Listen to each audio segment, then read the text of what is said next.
As you all know, due to the sudden and unexpected passing of our chair, I spoke to the Corporation Council. By default, because I was clerk, I am going to, on a pro tem basis, just call the meeting to order, and immediately, first course of business will be a reorganization.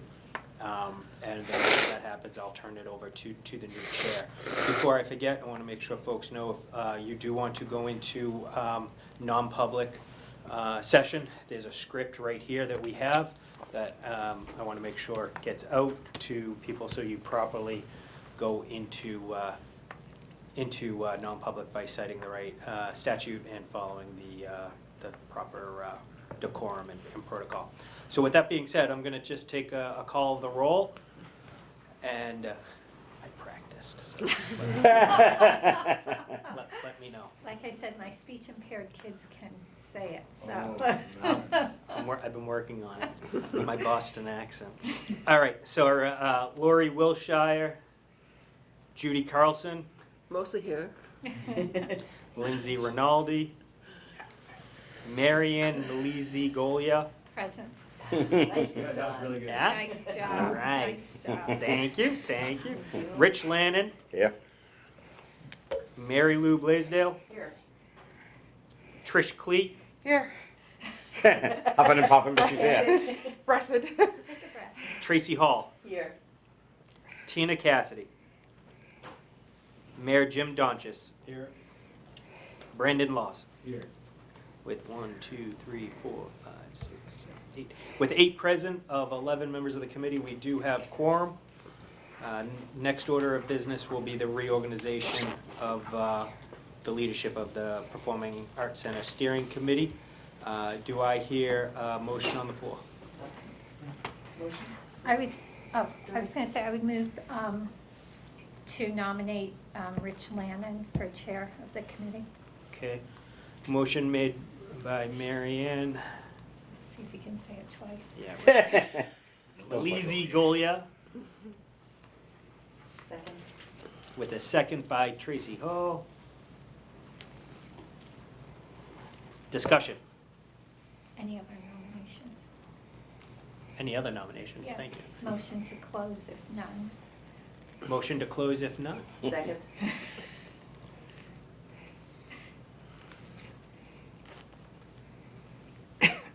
Discussion. Favor. All those in favor? Really? Yeah. So we close discussion. I think he's a great choice, that's all. I'm not going to be able to follow this. He's you know, good. the Robert Great rules. job. His head won't get out the door. Yeah. Okay, all those in favor say aye. Opposed, Aye. Aye. Ayes. Unanimously carries. And with that being Congratulations, Mr. said, Chairman. the chair is yours, Understand. Mr. Landon. Oh, boy. I'm bad enough with Robert rules, never mind this. So, So, Mr. Chairman, yes. if I could ask, and I don't know whether you can answer or perhaps we defer to Tim, under what circumstances can and should we move into non-public session? So, great question. There's actually a memo says it. attached at the very top.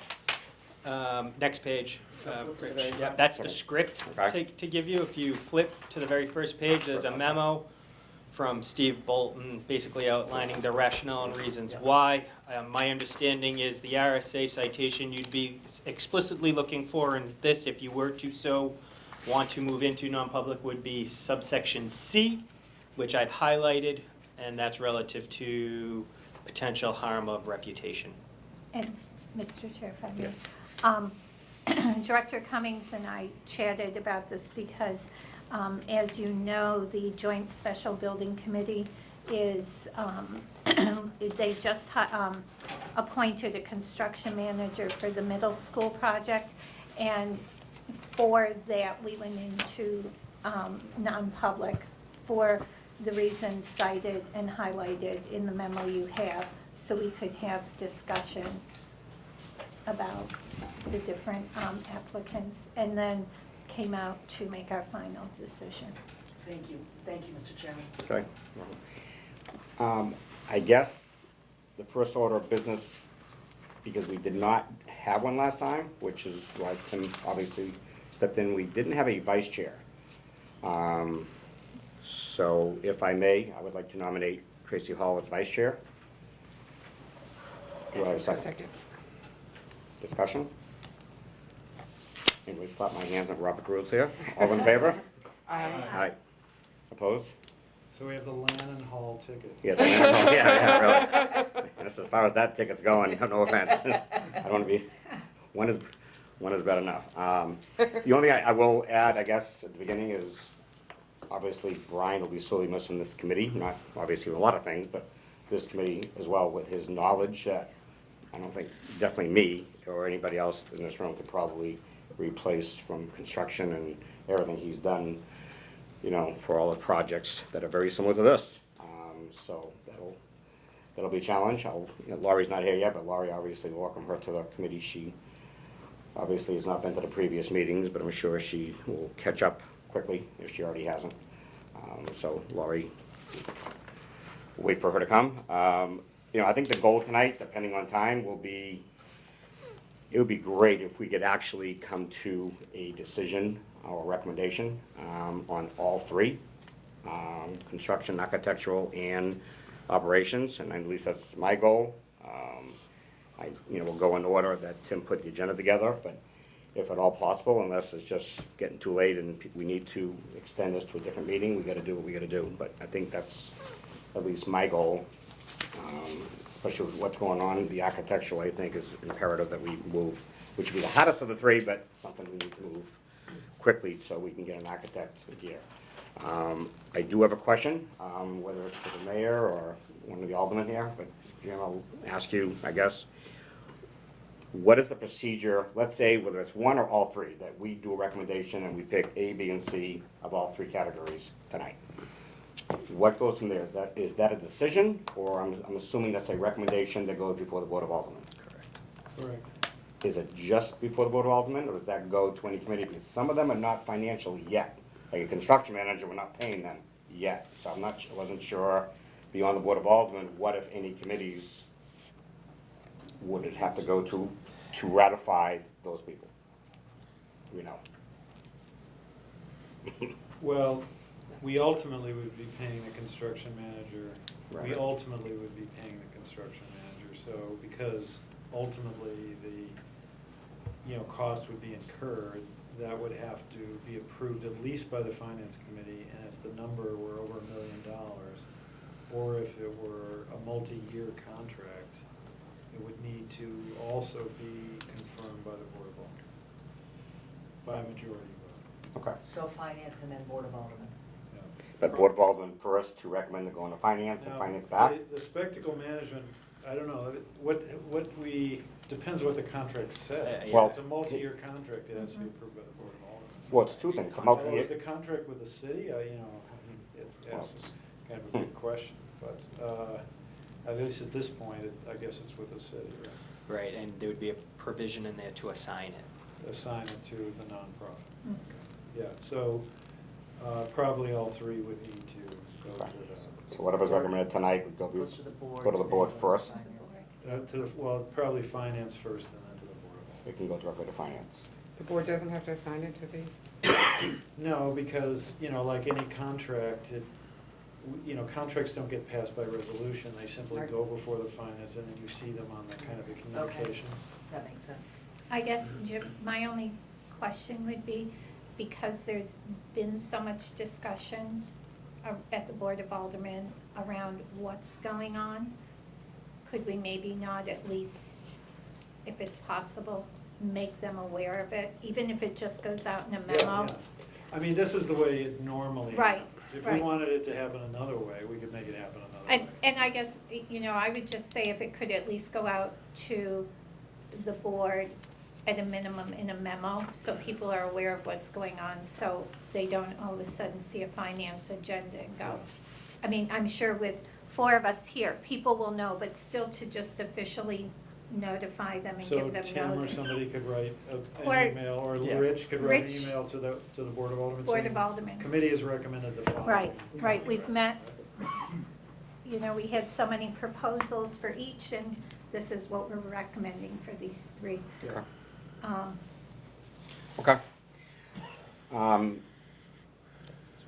the report on the capital campaign committee efforts, is it who is going We're to? gonna, I think, join, did you go to the last one? So neither Judy or I was at the last one. Judy has some update, and if you can supplement, I think that's what would be best. Can I just provide a Okay. little additional context to Yes. this? So I just, if it's okay, my sense is this should be a standing agenda item on this committee moving forward, just to give folks a general update. So if members of that group, whoever it is, this was kind of last minute, so I apologize. But if we could, whatever you feel appropriate in divulging, if we could just give an update, I think that would be a good use of our time. Yeah.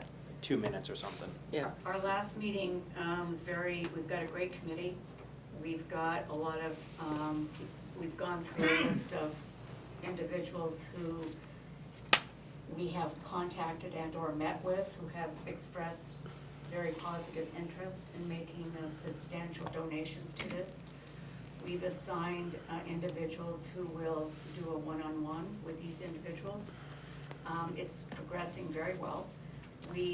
Everybody on the capital campaign committee has made their own personal pledge to this, so everybody has done a buy-in on it, and I think it's moving forward very well.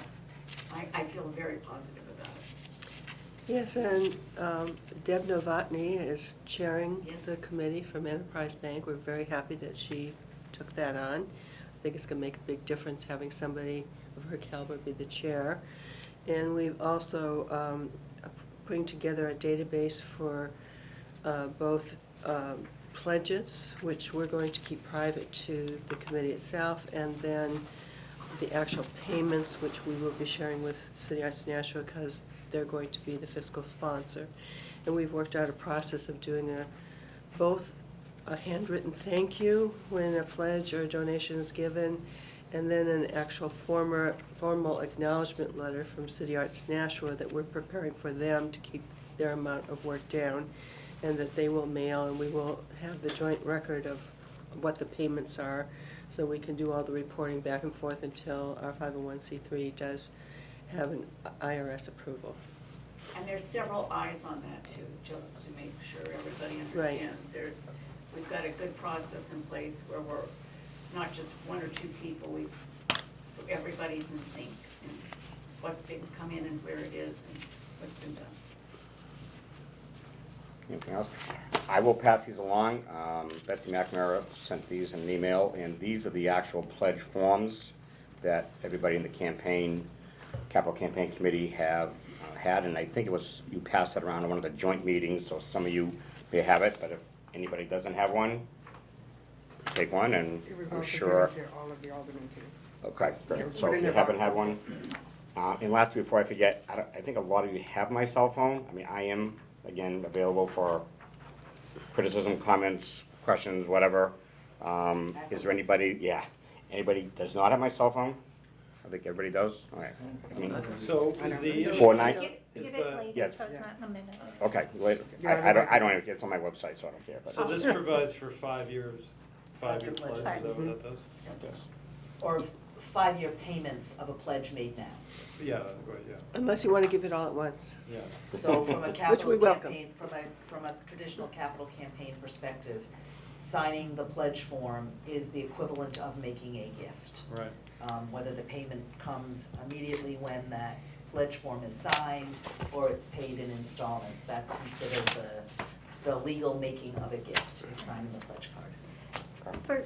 For people who may be watching, who want to get a copy of this, is it out on a website somewhere, or who would they contact? Where, It's- can we post it? It's not yet, but they would contact Deborah Novotny as the steering committee chair, or any member of the steering committee, so Mary Lou, myself, Judy.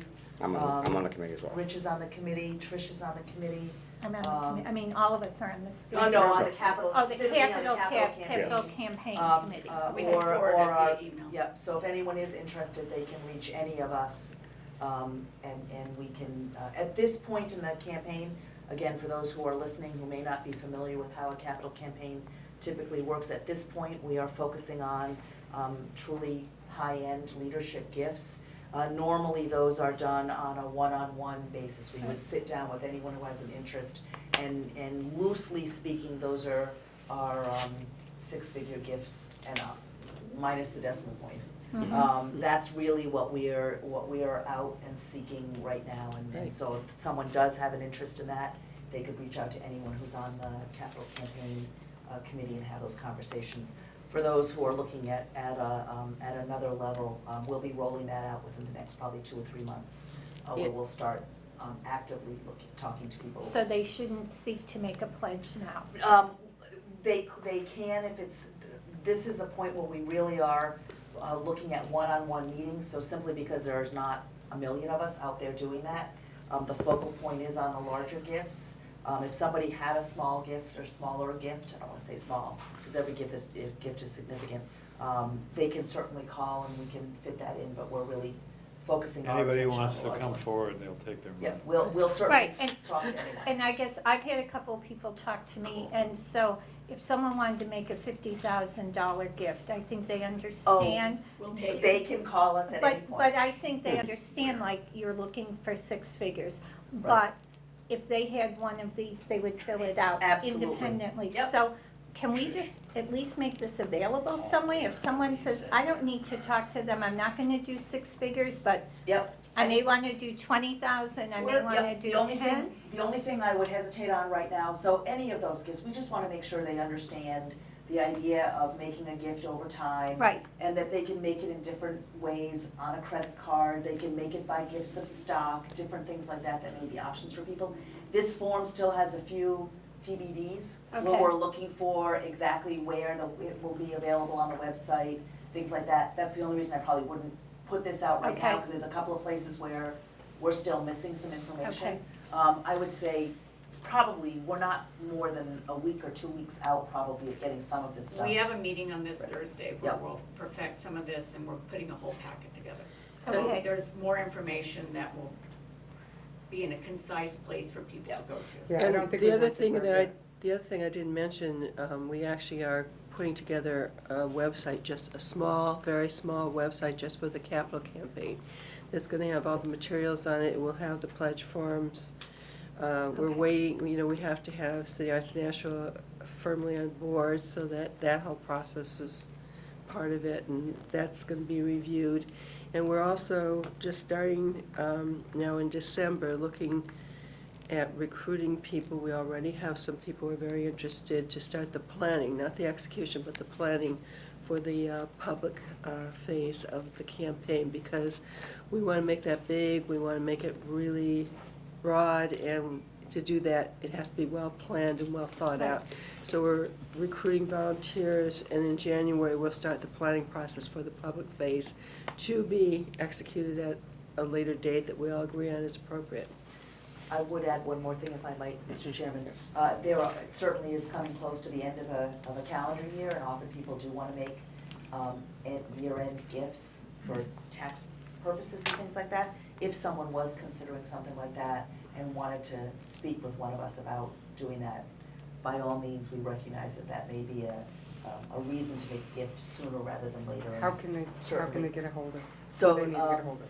I'm just wondering if having Deb be the point person, That's who we've been. She is, Might- yep, is. yep, she Okay. is. She All is right. the point person. I don't have her contact information. But we can so I put it- we can make sure it's in the We can minutes. make sure that it's. it's in the minutes Yep. somewhere, yeah. It's on a bunch of different pieces of collateral at this point too, Yeah. so.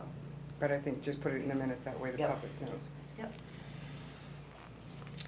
Okay, thank you for that. Moving on, Tim, do you have anything to say? Do you want us to just go around the table? Regarding, are we moving on to the next? Yes, we're gonna agenda move on to number 4, which is the approval to move forward with spectacle management. So. Do you have anything you Yep. want to make comment-wise? I do, Lindsay is here now for the record. For the record, Lindsay Rinaldi has joined us 7:25. at 7:25. And, Ms. Chairman, relative to your question, if I could just quickly provide you a brief overview of what I'm hoping to achieve tonight. I'm looking to get an official endorsement, a recommendation that we actually pursue a contract with Spectacle Management. As the group may or may not know, we put an RFP out asking for operators this summer to fully manage the future Performing Arts Center. We received one response only, from a quality, reputable, experienced operator, Spectacle Management. They have operated performing arts centers throughout New England, particularly in the Commonwealth of Massachusetts. Most notably, they are the operator for Lowell Memorial Auditorium, Cary Hall, Plymouth, Barnstable, Rockport. Those are all just off the top of my head. I sat and had one preliminary conversation with the respondent, Pete Lally, to talk through some of the issues and some of their thoughts and some of their expectations. And so the way he recommended, and I agree with, the way we structure this is up front we work towards a memorandum of agreement, just like do a two-phase type contract. Phase one is basically a memorandum of agreement that we will exclusively work together, so ultimately transitioning into a multi-year contract for the operator. Peter Lally, the owner and president of Spectacle Management, understands that that contract would initially be with the city, and then the city would assign it to the future nonprofit. He has no problems with any of those governance structures.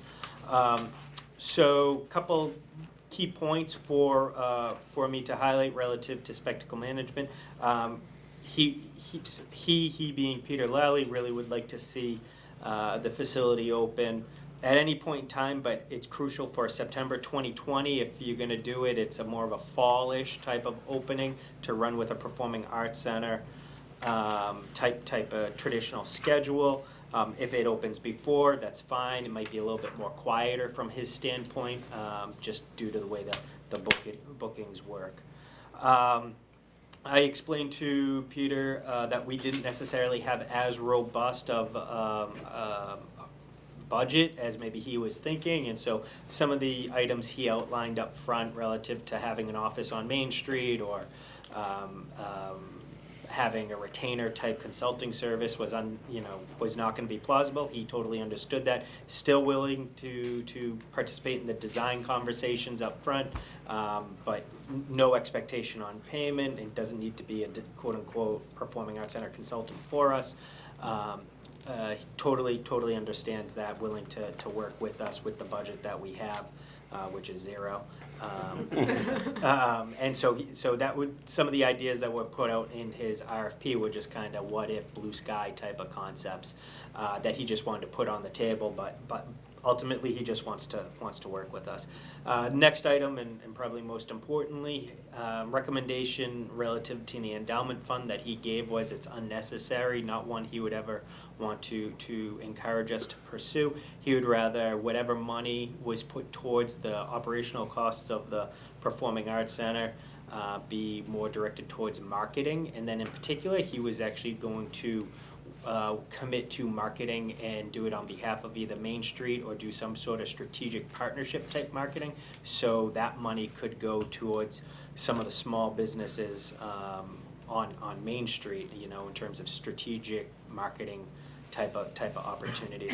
The $160,000 or the $320, because he's willing to do a 1-for-1 match, as he explained, was the Cadillac of marketing for this type of venue, one that is by no means necessary, and he is going to propose to us a few different options. So, at differing price ranges for a marketing budget, which we could commit to. So ultimately, that $4 million endowment fund would not be necessary. Some figure as a reserve definitely is something he would like to see the city commit to, but it doesn't need to be as robust as that $160,000. I have a question?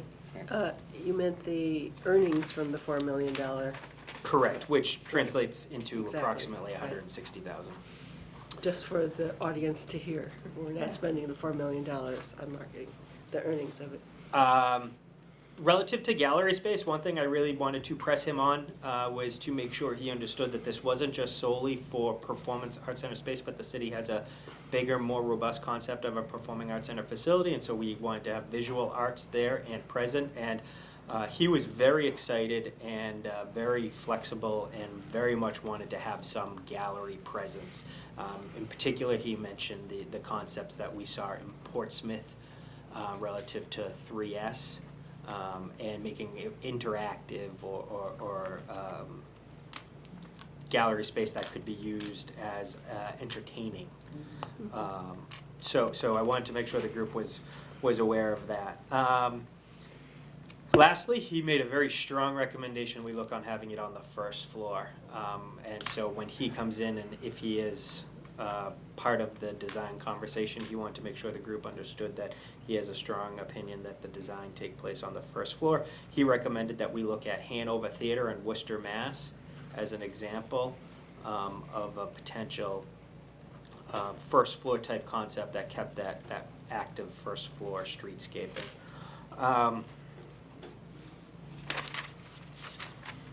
I believe that's pretty much the highlight of the notes I wanted to mention today.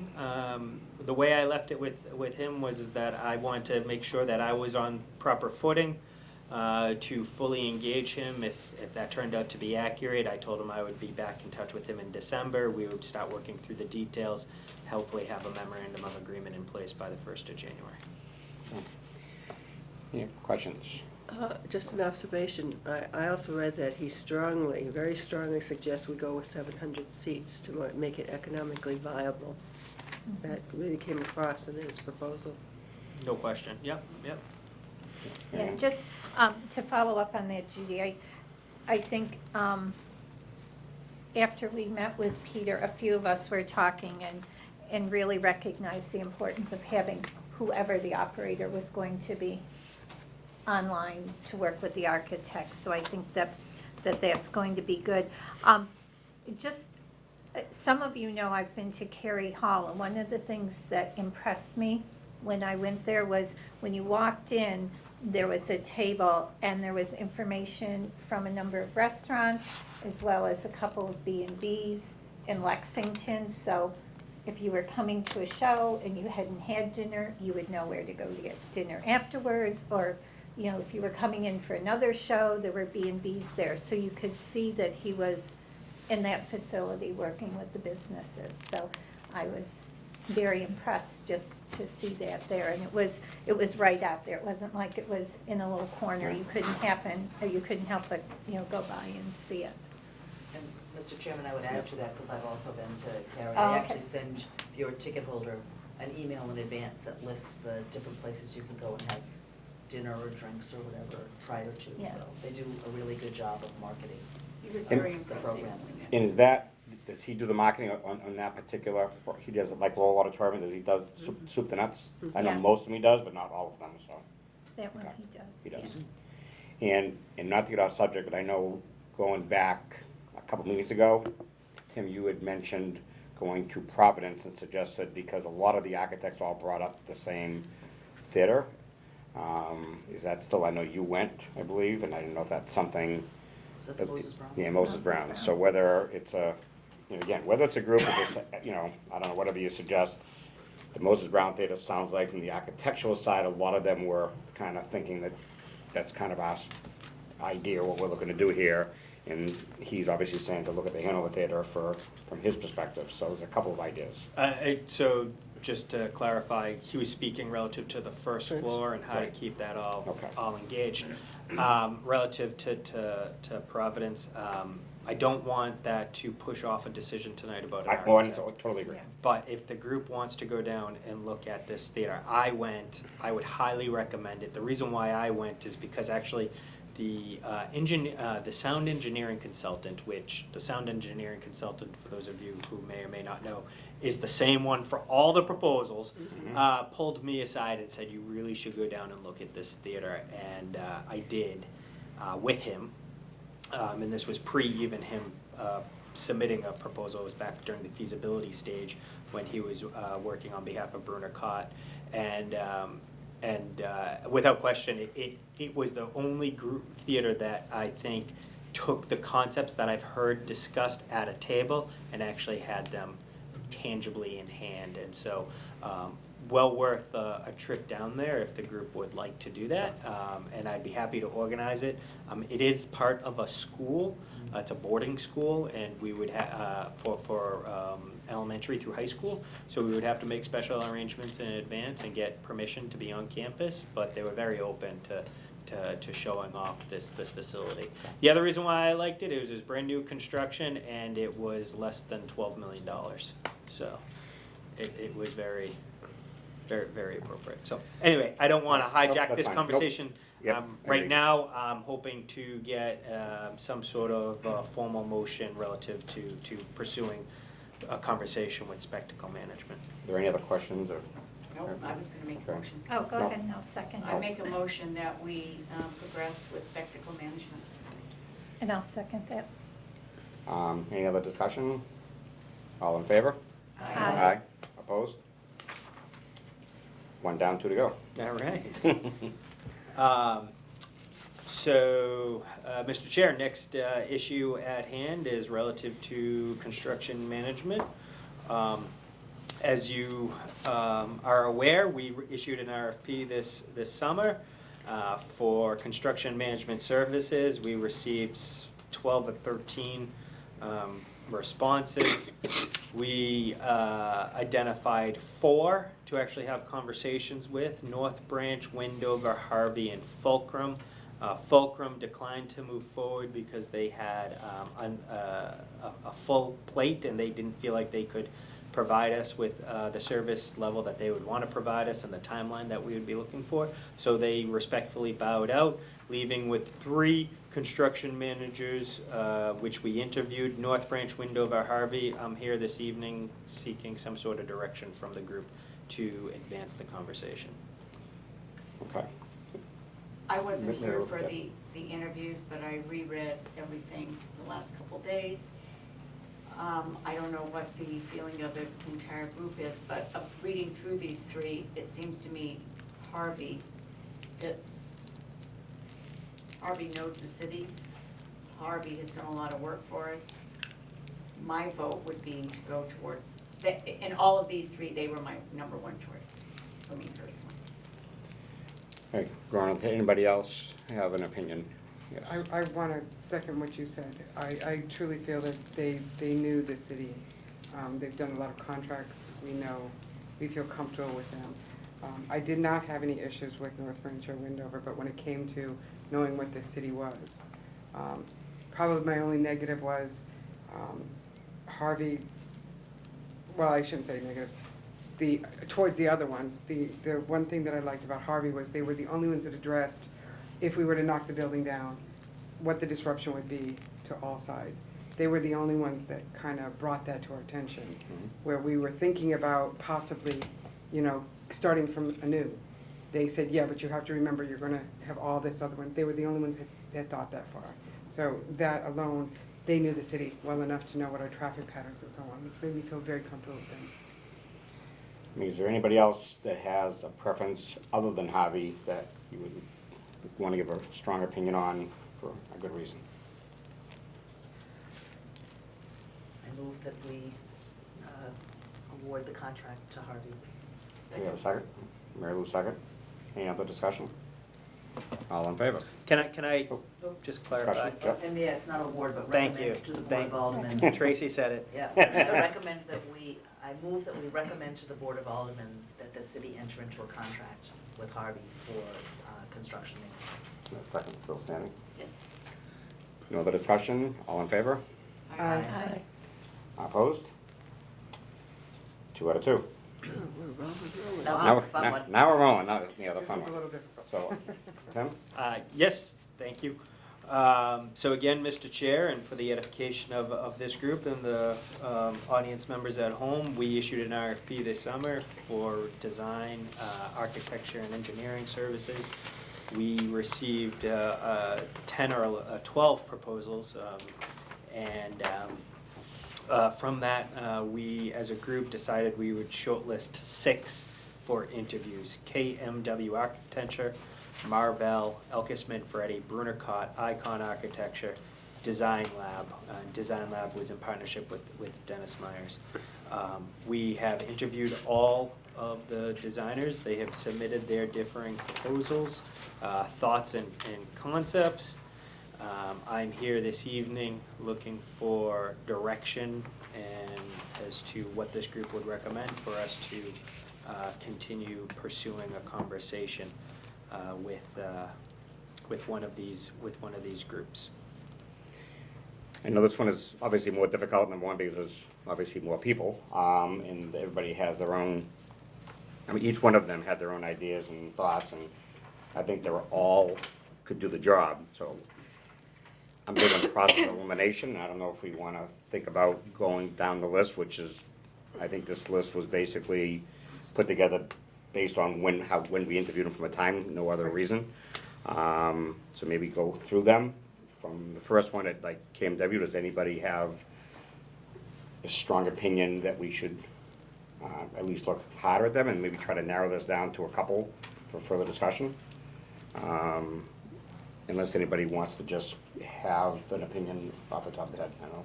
Lindsay? Sorry. Could I make a recommendation that we establish maybe 3 or 4 specific criteria or priorities that we think the construction or the architect needs to possess, and that way we can narrow it down? That's how I was kind of looking at all the interviews. For instance, for me personally, I think the number 1 priority for me is that the firm needs to demonstrate outstanding commitment to our project. It needs to be, if not their primary focus, one of their absolute top focuses. Regardless of their design and their team and whatever, if they don't care, if they don't have their whole heart in the project, then I don't think it's worth considering them. And I think that narrows out a few. My next personal priority was the reality in terms of the budget that they presented in relationship to the design that they presented.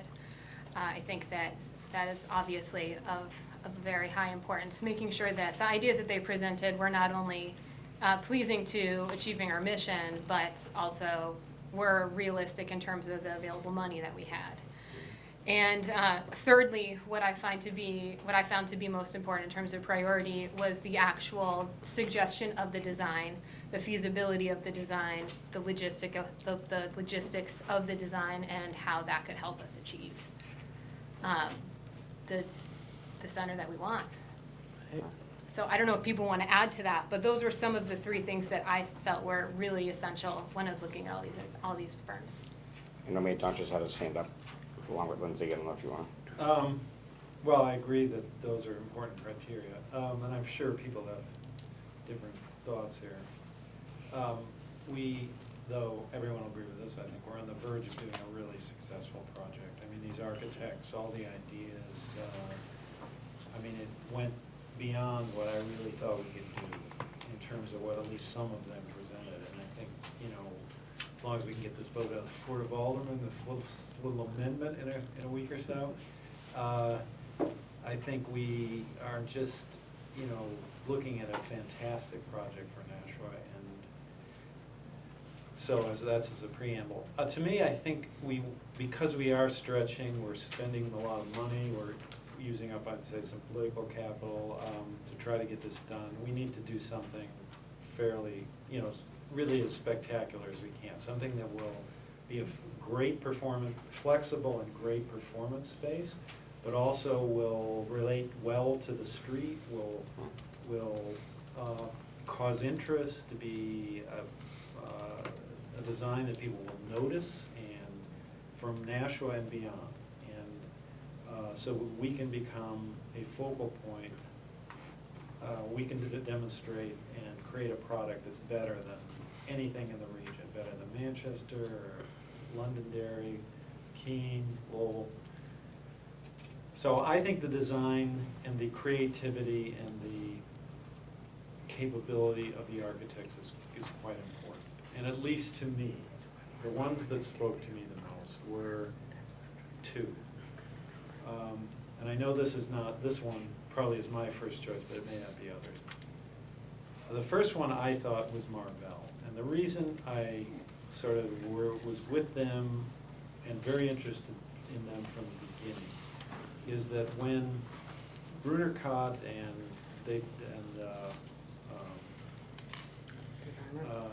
They did the feasibility study. the Duncan Webb. Duncan Webb. Did the feasibility study. They pointed as the ideal to the theater below the Brooklyn Bridge, which is the St. Anne's Warehouse, which is a fantastically successful rehab of a warehouse, very flexible space. And this is like the epitome of what could be accomplished. And that was done by, and the entire East Coast, really. That's done by Marvell. So we've got the other architects saying, this is our dream. This is what we might be able to accomplish in Nashville.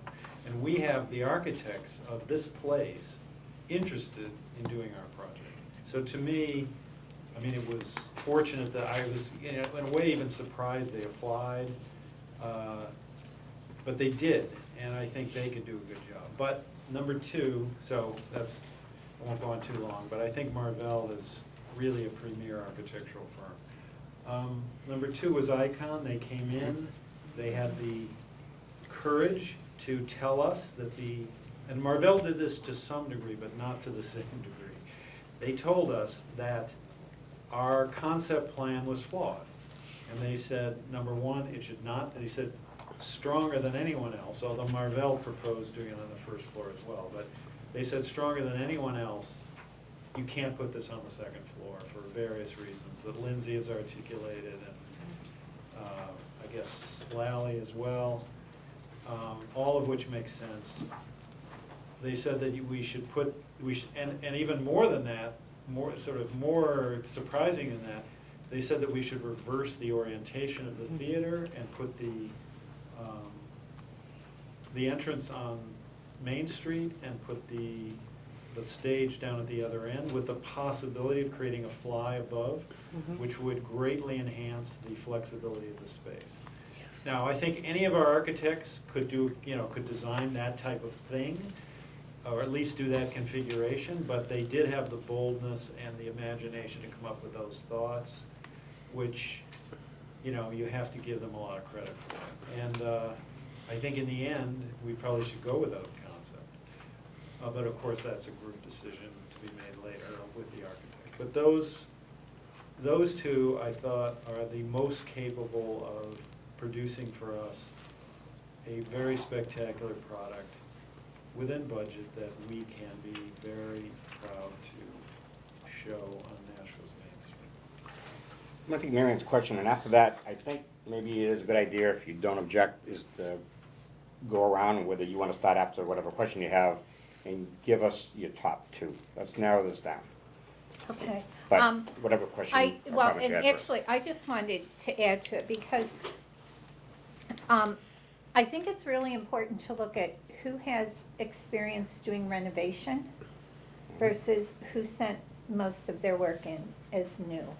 Because it was very clear that there were certain firms that really got renovation. And although I think the design's important, I think between all of the places you visited plus what we've been given, whoever we hire is going to have to work with us anyway. Because to begin with, we're talking about more seats than we had talked to any of them about. So things are going to have to change a bit. But I think it's really important that whoever comes on board understands the structural needs, because we're doing renovation. And some people talk more than others about the systems and, heating and air and just what we need to do to make that building do what we want it to do and make people who use that building have a good experience. So they're not having background noise from a blower that's somewhere in there. So I think we need to consider that also and look at what their experiences are with renovations and looking at all of the structural things that are going on. I don't know any of these firms. All of them seem to think that they have very few change orders. I know in other discussions I've been involved in, the quality of the design and what is given to people to build off of is really important, because if they're not done well, then we're gonna have problems. So, I don't know if anyone has experience with any of these folks, but I think that that's important. And then again, just the ability to give us what we need within the budget we have. And I've had conversations with a couple of people about the fact that building in New Hampshire is very different than building in some other places, because we don't have a state to give us money. It's all local dollars, more or less. And so, being with a firm that understands our funds are tight, and we really need to stay within that budget. Do you want to give your opinion? No. Not yet? That's fine. And I don't, and before we go any further, I don't know if anyone has other things to say. I mean, if we need to go into non-public, we can do that. I just want to put that out there, because I don't know where people want to go with discussions. I actually don't Trish. have anything on non-public, and I have to apologize because I came from Concord and I rushed, I left all my papers at home, so my notes are there. But I want to kind of almost reiterate what the mayor said, and I kind of whispered to Tracy which one were the ones that, I'm very, very strong feeling about the first floor. Putting it down on the first floor. Much of what Lindsay had to say because when I walked around the building and I saw the back of the building, to be able to do a loading dock and then get into an elevator, to me that just seems added construction. And the one thing that I liked when they talked about the first floor was that we didn't have to necessarily not raise the roof, but not as high. And we don't have to have the footings as strong down in the basement. So I just think it's a win-win situation. One of the ones we went to at Harvard, it comes in at the first floor and then it went down. I kind of like that we have the basement. I know we talked about using that for storage, but I think a few of them talked about doing that, starting on the first floor and going down and not necessarily building up as much. I just think that would be a better idea. It would handle so much more of the issues with the fire construction and so on, and being able to have egresses and so on. I'm not so sure that I necessarily liked the swapping and the switching things around from Main Street. I like the entrance from the back personally, because that's where the parking garage is. But the idea of having people come on and off of Main Street gets them to shop and so on Main Street. So I don't have as much knowledge on that, but that's just my personal view. So if Marvell and Icon are the two, I thought there were three that had said, and I apologize for not knowing which ones it was, but I would recommend anybody that, strongly recommend anybody that talked about it on the first floor. Judy? May I just make a comment? I think, and Tim, help me out here, Mhm. but everything I've been told in conversations I've had is that if you like it on the first floor, but you think an architect who came in here saying second floor, but we think they're a good architect, they can put it on the first floor. Okay.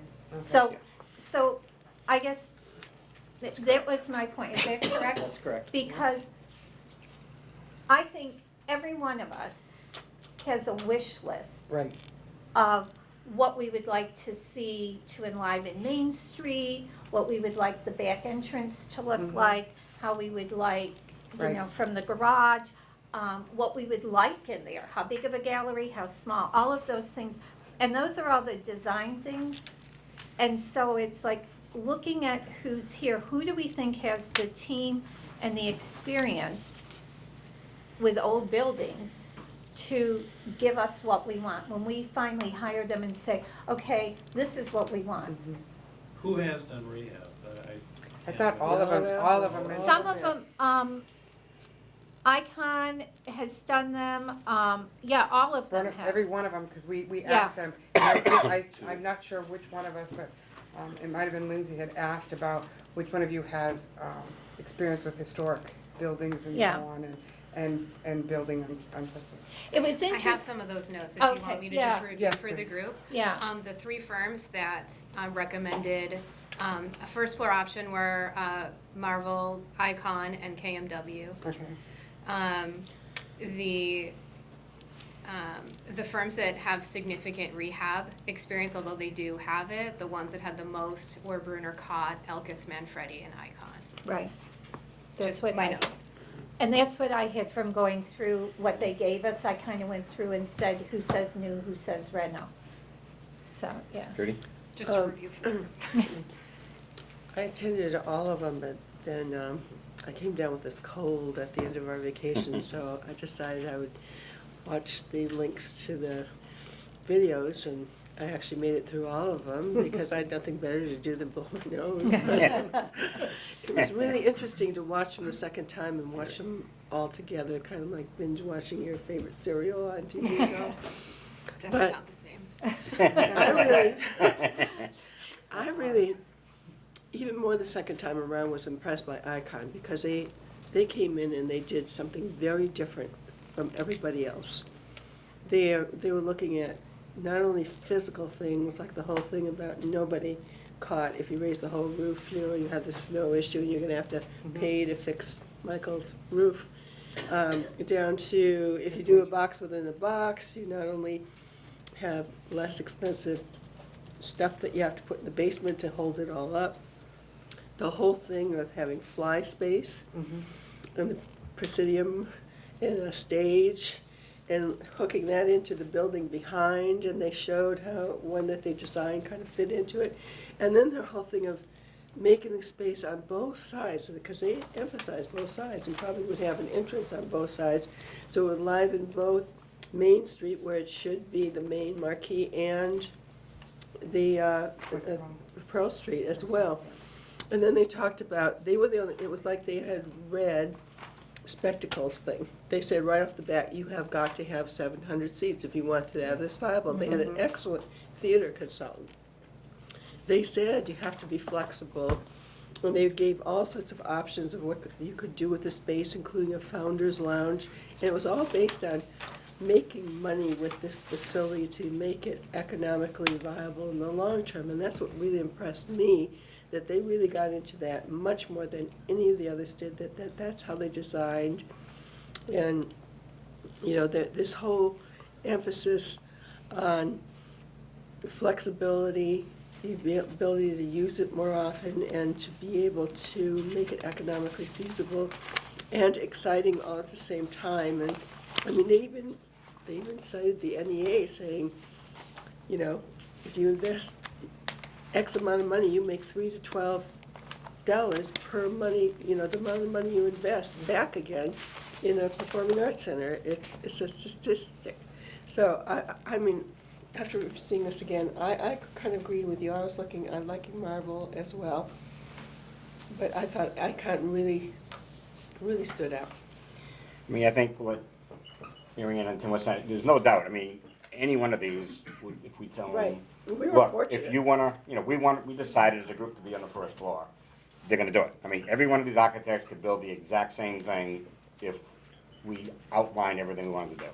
But we didn't have But, to tell them anything. correct, and, I mean, I think most of them came before us because we said we were on the second floor, and quite frankly, I thought it was a great idea way back when it first started. I thought it made all the sense in the world. I actually, when I was going around getting $200 donations up and down Main Street and fighting about it, when a couple of businesses said the second floor is ridiculous, I was sitting there, this was back when the vote, when we were going, you know, for Alderman for some of you that Yeah. are here.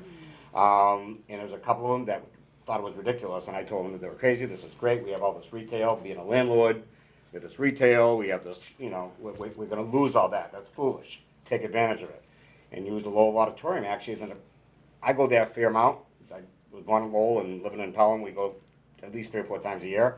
To me, it's a second floor auditorium, because you're walking up 30 granite steps to get into the building, it might as well be a second floor, never bothered me. But after thinking and listening to a lot of people, not just the architects, I mean, Lindsay and I have had a conversation, I mean, just more and more I think about it, from the loading, and those are things I wasn't thinking about a year ago, about where you're gonna load this stuff, I mean, how you're gonna use freight elevators. To me, it makes all the sense. And I just think even though the other 5 could do it, the fact that Icon had the conies to come in here and say, this is what I think you guys could do, I would've said something different, except we're on TV. I mean, I've got 2 or 3 that I would narrow it down to, but if I had to They pick. don't translate. Yeah, well, that's true, they could. They have the beep, beep, beep. Just like the radio in the Swiss. But to me, Icon impressed me, not just because they had those to say first floor, it was everything else about them. If I had to narrow it down, Marvell, out of the chute, and I joke that I thought anybody from New York, not because of New York, it's because they're far away. I think I said that at the very first meeting, Yeah. but Marvell impressed me too. Well, quite frankly, I think Marvell, Brunacott, and Icon were my 3 Those in are my three, mind too, yeah. That's mine. that I didn't have a cold, but I did last night and early this morning, kind of skip through with those 3. Because Icon and Design Labs, for some reason, I didn't have the same notes. And I had to watch those 2 again, and I did watch the videos of those. And Icon definitely impressed me. So those kind of where I am, So to clarify, Okay. Icon, Marvell, Brunacott? up for me. Okay. Tracy? I'll say Icon and Marvell were my 2. I expected to be, so I wasn't there for the Bruno Cott one, and I expected when I watched the video to be more blown away than I was, because I knew how intimately involved they have been all along, but I wasn't blown away, just in watching it. I thought that many of the comments, I'll echo that Judy said, the vision of using the back building that gives us so much more ability to do what we wanted to do and didn't think we could do. I just think they were better able to take the vision of what we wanted and make it concrete than any of the others. That said, I also really liked the Marvell proposal, but if I had to pick one over the other, I would pick Icon. Yeah, I have to say, not to interrupt everybody, but when Icon gave us that idea of putting it to at the back of the building and doing that, even though that's not really where I wanted the entrance, it blew my mind because I hadn't thought about Yep. that, so they really thought deeply of it, so I agree. I really like that. That's the part that impressed me the most. I think what's important about that to me is I'm not a theater designer. I'm not a performing arts center designer. So my visioning is going to be less visionary in this. And the fact that they had that vision, I think was a critical thing for me. I want someone who can think that way, because I can't. Ann? I was also very impressed by Icon. And I was, like all of you, thinking this is great, and the fact that they could see how to use that other building and make that work. Because quite frankly, using the first floor without going into that other building, my concern was, are we then losing Main Street visible space? Because the more the theater you have in the Alex building, you're not gonna have as much space there for other things. So, I liked them. I also liked Elkis Manfredi. They were probably my second. And then, Marvell. But I definitely was most impressed with Icon, with their team, and looking at some of the things they've done. And I also like the fact they're in Boston. And so if something comes up, They're close. they can be up here at 9 o'clock in the morning and it's not a problem. And they can actually don't have to do sit down everything on with the phone. people Mhm. and walk a site and do whatever. And I just think that's important to have Don't them have to close pay by. them for all this staying overnight. Mhm. I mean, I will just, whatever it's worth, you know, and I think Tim kind of referenced earlier, for the acoustic side, Eccentric, literally, if you used all of the people, there were like 9 out of the 10. Marvell, I think, is the only one that had somebody different. And based out of New York, maybe they had, I'm not saying that it's bad, it's a bad thing, but 9 companies, and I think all the ones we just talked about, except for Marvell, all are using Eccentric. And from the theater side, it was Icon, KMW, Bruner, and Design Labs all use that Fisher does, if I'm saying it correctly. I think the lead is probably the most important, but seeing who some of their subs and their team is going to be from the acoustic side, it seems like a no-brainer. But even the acoustics and theater, those are two very important, I mean, it's a lot of important pieces Right. here. The theater Structural's guys- important, but to me, you can get a really good structural engineer that can handle this, that have done schools and not even done theaters, from a structural engineer, mechanical engineers. I mean, you get the theater and the acoustic side, I think those are two very important subs that we gotta look at to see whoever we pick are using. Yeah. The theater guy, he'd been on the feasibility, and I took him aside and asked on the first floor issue, and he said definitely. That's good to know. So who are your And top just- two? Pardon me? Who are your top two? Well, my top two is Icon Yeah. and, yeah. Yeah, and to further emphasize what you said, I mean, Icon went through everything from catwalks to the difference in acoustics if you're doing theater versus concerts or string quartets or a big rock show, and how you have to design for all that. I mean, they really, really came back with a thorough job. And back to what you said, Marianne, the way they had that all designed with the outer space on both Main Street and on Pearl Street as being active all the time and of interest all the time, I thought was really, really dynamite. So, Mr. Any Chair? comments? Yes. Oh, Brandon. I was just gonna say, so, not to put anyone on the spot, we just have a couple of people who, I'm gonna start speaking first, so you guys don't say everything I wanna say.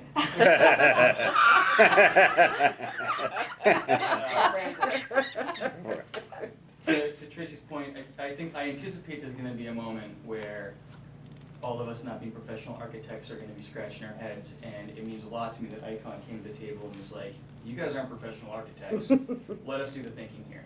And like their plan blew me away. I came in here, I like design labs too, but I don't even wanna muddy the waters right now. All my votes are going to Icon.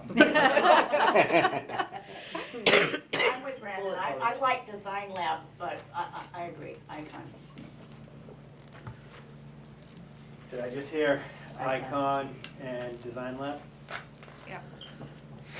I I was practically jumping out of my chair when Icon was presenting their presentation, because I desperately wanted the theater to be on the first floor, but I knew it wasn't a conversation to have until we were in design mode, really, because, as you mentioned before, if we just said we want the theater on the first floor, any of the architects could have done that. Sure. But when I wasn't involved in the study portion, so I became involved afterwards. So that part of the study always kind of stuck with me, but I was like, well, it's not the time to bring that up yet. So I'm glad that it is now. If we want a truly flexible space, then the opportunity to have a design that has fly space that's affordable, I think, is a huge advantage. I think having the theater on the first floor for load in and load out is absolutely essential for a quick turnover between shows. If we want that, that's something that we really need to think about.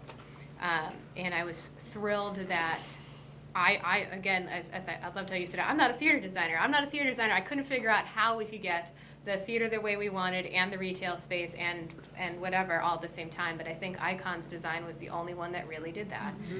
So they are absolutely my desperately top favorite. My second below that is Elkis Manfredi. I think that I don't even really want to make a case for them because it seems as though the group is focused more on Icon. But I've personally worked in 3 of the theaters they've rehabbed, and I know they do excellent work. But they haven't really done any design for us yet. So I figured if we went with them, they would do it. But Icon made it clear that if they chose us, they were committing to us. Something else that I found out after the fact is they renovated the Charles Playhouse, which is the Blue Man Group Theater, while I was working there.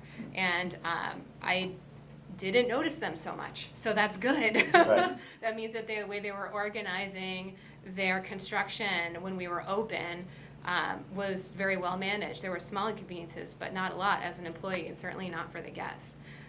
So I couldn't imagine the way our paths kind of crossed like that. I thought that was kind of neat. I definitely think that in terms of wow factor and creativity. I think Icon can definitely give us the exterior look that we want for the space. I wasn't particularly in love with Marvell, but I do think that they're creative.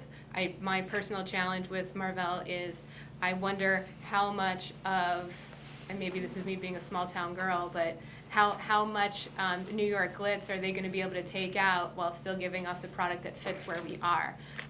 They were talking a lot about how theater sells in New York City and how well, this theater, the St. Anne's, is that what it's called? How well, St. Anne's does, and I think that's very true, that it does really well, and it's a beautiful theater, and it's standout, but also does really well because they're in a climate where people go and see strange 20th century, avant-garde theater, and that sells, and I don't believe we're in that market, so our facility shouldn't echo that. And that's something that Icon spoke very highly about in terms of accessibility, flexibility of the space, not just for the actual space itself in terms of seating, but for getting different acts in and out as quickly as possible. So they are my strong favorite. Okay. Any other additional comments? Everybody kind of gave their list, but any other additional? I think to your point about Marvell, I thought that was really great too, but then when I sat back and kind of processed it, they talked a lot about the outside, and we don't have a lot of outside space, in terms of gardens, and, and they talked about integrating it and how, and it's all, like you said, it's lovely, and for that area, it works, but that, we don't have that. The most we can have in terms of integrating with the outside is nice windows, and hopefully there's something out there that will be complementary, or we will complement and draw it in. So that was the other. To follow that, I did really like how they suggested having the retail space somewhat garden level. Yeah. And I think that's something that if we decide we I mean, want on more the retail base- space. Yeah. So you Yeah. can That was see interesting. what's going on, whether Yes. it be retail space or restaurant space, whatever it may be, so you can kind of see that there's Yes. activity hopping down there. I would say that was the strongest part of their proposal for me, but I also think we can use that no matter who we choose. Yeah. Did you have a question? No. Well, no other questions. Would somebody else like to Go make a ahead. motion? Go ahead. Oh. Move to recommend to the Board of Aldermen that they select Icon Architecture. I second it. Any other discussion? Yeah, if I may, just a Yes. couple points. So on this one in particular, I'm gonna ask for you to also give me a second Okay. besides the first. And additionally, I just want to point out, particularly for the viewing audience and who may be listening, Icon's concept, we're gonna need to really make sure we vet it. I've had strong conversations with the architect. He's very confident that he can bring that concept on budget. I know we've done a lot of work publicly, and there is a public out there with a sentiment that the concept may be different than what is potentially what this group is now thinking about for Icon. So I think to some degree, we need to be very willing to have an education process with Icon, ideas and designs when the time comes with the public, because it sounds like there may be a slight change. So I just want to make sure the group is willing and committed to that extra effort if that is the desire of this body. Why do you think we need a second choice? Because we might spend more time debating the second choice than Yeah. the first. I just want to make sure we can come to terms with Icon, if that's who it is, and just to have a second, in the back pocket, so I don't have to reconvene this group for that conversation. Well, wouldn't Marvel be our second? I mean, when we look Well- at what we've. And actually, Icon is 9, not 8. Is it 9? Yep. 1, 2, 3, 4, 5, 6, 7, 8, 9. Yep. I guess Marianne? 6. We're Over the third choice. I wasn't counting. Oh, any you weren't thirds. I counting didn't thirds, count okay. any thirds. So it's still 5. Yeah. And then Design Lab, I think I had 2, and Alkisman Freddie 2. I guess, I understand your need for time, but how long do you think it's gonna take to figure something out with Icon? Oh, relatively quick, like next week or two. I mean, I'm not. I would rather we come back to the table if there's a Yes, problem with that's Icon, rather than publicly going public tonight and saying, oh, well, this is our second choice, because It's fine. I'm just not comfortable with how that presents. And I think it would be worth then having a discussion about the remaining companies again, if Icon Agree. So if Icon, doesn't yeah, work. if Icon was out, would that change Somebody else. some of the Somebody, vote, yeah, somebody it else's might, vote? and I think even. Because if some are just Icon, where Right. would they be? Right, and even just in terms of the discussion tonight, are there things people have thought of? And as they went back through and reviewed some of these, would it come to something different? Tim, I think that's a good Tim, may I idea. ask, what did you mean when you said that to reconvene and vet them? In what way vet them? No, reconvene this group to get a second choice. No, but I meant when you talked about vetting Icon, The, no. I had, offline, I've had conversations with all the architects that Mhm. proposed to understand their thought process and their Right. rationale, and I pushed Icon really hard relative to their budget for the concept plan that they outlined in their presentation to make sure, because what they conveyed a message of is they can do it within the budget that has been I outlined. think where the extra money, bringing it to the first floor could save money, I think, especially narrowing the space so that now, That's what could cost more would be the fly space, right, so. correct, And going into the other building? Yeah. correct. Lindsay? I paid attention when they were talking about that, and their design does hang between 400 and 500 seats, plus the opportunity to have flexible seating. Does not include a 700 or 750 seat, Right. but it could potentially have that much capacity. And I think. No, that's not correct, there's a balcony in it. That's right. Right, and then, so that's my next thing is, they were one of the other, there was only one other one, I believe it was KMW, that suggested having, it's called like a narrow mezzanine. Yeah. It's not an actual balcony, those No, are it's just different. like the Right. So it goes around, and if we were in a situation where we had fly space, we should have the roof to be able to do both. I personally, think from a theater perspective, that's extremely valuable, because if a show does not sell well, you can close the mezzanine, and it still feels really full and exciting to be there.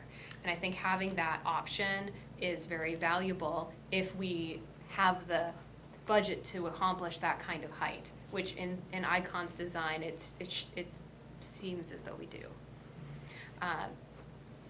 That's where I think the Well, savings yeah, is. some of them talked about bringing The floor down. Yeah, wasn't it slope KMW into that was the- talking Icon. about, was it Icon too? And I pushed Icon on that front as well. Except for going down.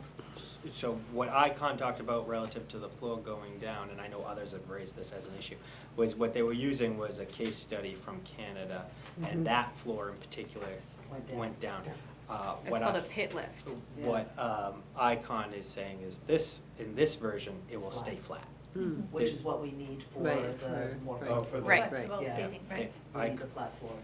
That's exactly right. So there would be no, in the concepts and the discussion that they had with us, they made it abundantly clear to me, and my follow-up with them was flat floor. Also, a huge savings would be with, there's not a giant freight elevator that they have to install. So how do you gain the slope to make it possible for the people to see from behind? So you do that through the flexible seating? The retracting, Right. I think yes, the seating. So there would probably be flat Flat. seats on the floor that could be removable in some way. And then there would be around the sides, would be whatever retractable angled seating. So the flat floor would be not graded. Just So gotta there stand would up be and a certain wave your number, certain number of Just rows that would adjustment. have the Yeah. same sight line. But when you have like a rock show and you want floor seating, that's what people are expecting anyway. We would just have to make sure that the grading on the sides would be slightly above the floor. So the grading on the sides and in the back would have to be would be slightly elevated. Right, and they addressed all that, and they even talked about, they showed the cantilever balcony, but it could be designed different ways, but to reach the 700 when they did their presentation. Can I say something? I don't want to name where it was that I went, but I just recently went to a local theater that is quite flat floored. It's quite what? Flat floored. And I was towards the back in what I would consider like the third section, because there'd be a first, a second, and a third. And the site was horrible. Horrible, horrible, horrible. I will never go back there. And it was slightly elevated, but because it didn't have a full elevation, so we do have to have some type of elevation as we graduate back.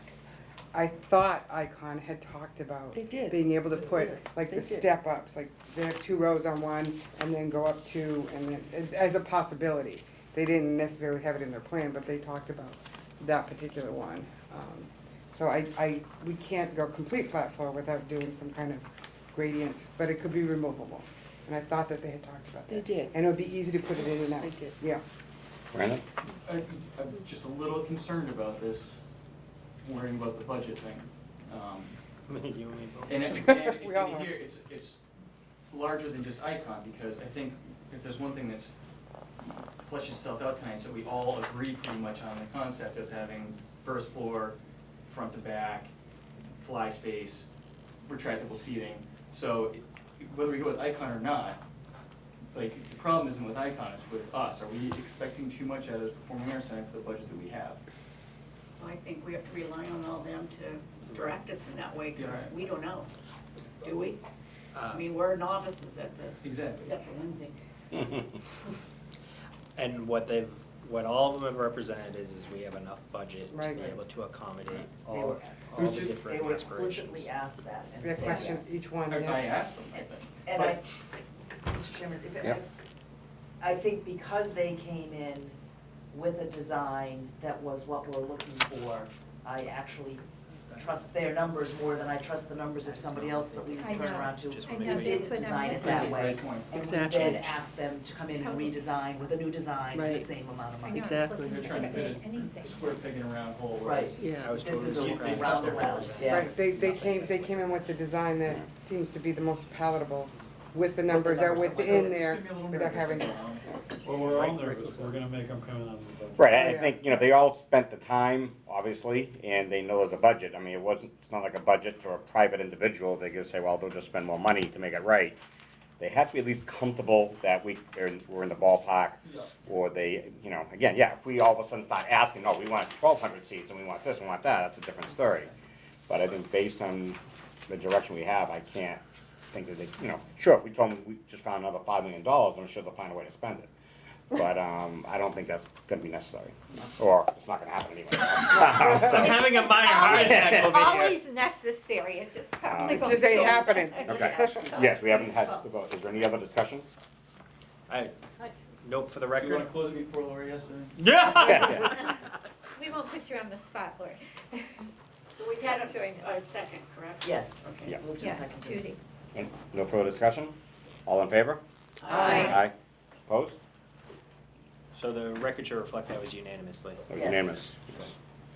So, do you want to just recap for Lori where? what Well, you can we've go home done? now, you don't even have to come in. We have, surprisingly, in a way, have decided and going to recommend to the full Board of Aldermen the operator of Spectacle Management. Spectacle Management, which is, they do a little auditorium and several others. Also Hobby Construction as our construction manager. And Icon for the architect design team. So there was 6 that we had interviewed, and obviously some of it's on the whiteboard. Some minor debate, but as you can see, Icon was very strongly in a lot of people's minds as a first or second place. So we have picked and going to recommend to the Board of Aldermen, which we'll do in a memo and have the board, and then have the board push it to whatever committee is necessary and required. Do you have any other comments on that part of it that we discussed earlier? Lindsay? I have a question, Yes. and this might just because I'm new at this. What level of detail are we committing to when we give them an agreement, any of these firms? Just the job in general, or very specifics about the job? So we can change specifics. What do you mean by? For example, by committing to spectacle management, right? You said that, or their recommendation was we want 750 seats no matter what, but we're not guaranteed to give them that. Is that accurate? That is 100% accurate. So Okay. my recommendation is we structure that conversation with them is a two-phased approach. Right. A memorandum of agreement to give them a comfort level that they are the selected exclusive operator pending us design, and that we will agree on to the tangibles that were already outlined in the RFP basically, but won't hold us to any specifics relative to the operations, because it's unfair to put this group in that position until you actually have a designed product. Right. But for the operator to feel comfortable that they're not being played, if you will, that Right. they know there's a commitment from us, they would like to know that they're the only operator, and we won't suddenly change gears after they've spent 6 months pro bono, if you will, working with us. So it's not, what I guess I'm just trying to get down to is if we make a change in the design, you know, obviously we're in infancy regardless, but that's not, one of the companies can't come back and be like, oh, well, we didn't say we're gonna do it that way, so. So my Is that goal right? is to structure it so that they will be part of the conversation, and the group will know their opinion. At the end of the day, if the group decides to design it in a different way, then ultimately they will reserve their rights to actually be the operator. They need to be able to do it well and right, so they will reserve their rights, but they've been very clear about their needs up front, and I think we've been very clear about our needs up front. So I think we can work through all those. I think that's gonna, the construction manager, obviously, Harvey's not gonna care, they're gonna be the construction manager, whatever it is, you know, we build, so I don't think they're gonna care what we change or anything, but I agree it's, you know, you can show the spectacle, saying, wait a minute, I, you know, told you guys up front that, you know, you need 750 for us to make any money, and if that's not gonna be the case, we just gotta be worded properly, that's all. And to I just that, wanna make sure we have flexibility there. yeah, and relative to the construction management contract, really it's getting to a maximum price, and Harvey is very comfortable early on giving a guaranteed maximum price type of contract or conversation with us, which is really important for us. So, you know, they have that benefit because they're so strong in the New Hampshire market. So I think that will very much help us. And each one of those groups is gonna be working, so in other words, the operator will have possibly a say or ideas in the design, correct? And as will Harvey or will also have in the design to say, no, that's not possible with this particular building and so on. So that's why we want all of them on board together, correct? Yeah, there's gonna have to be a I lot wanna of say that for the communication. public so they understand, is that we want everybody on board so that when it gets to whoever part it is in it, they've all had a say and they know this is going to work. So, Right. so it will be a design-build contract. The most important part will be the first 5 to 6 weeks, where you're deciding on really the program and how it's going to be laid out. And then they will all be there at that early stages and doing the cost reevaluation and continuing through the process. That will help give everyone the comfort level necessary and ultimately, hopefully, allow us to deliver a project on time and on budget. And what I'm hoping for, because we're framing it in this way, is to try to get under construction even faster. And if we, you know, that's the goal, is to try to do early release packages, to try to get under construction as quickly as possible. Because everyone early on was on Sorry, board speaking. and already agreed to it, we'll be able to hopefully move it forward. So that's the thought process. Any other business that we need to talk about, except for we're gonna say the meeting? That's it. Yeah, there was, you know, there's a standard meeting that would be on October 5th in 2 days, but unless anybody has something that we don't know about, we talked briefly before the meeting started, we don't see why we would be needing to meet in 2 days. So that meeting will be canceled. Do we have another meeting that we would want to? Would be I the wanna make first su- Wednesday in January, right? It would be the first Wednesday in January.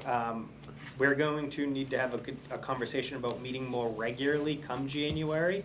Ideally, you know, sometime in that January, February timeframe, we'll be looking to more aggressively design. So having availability is gonna be paramount.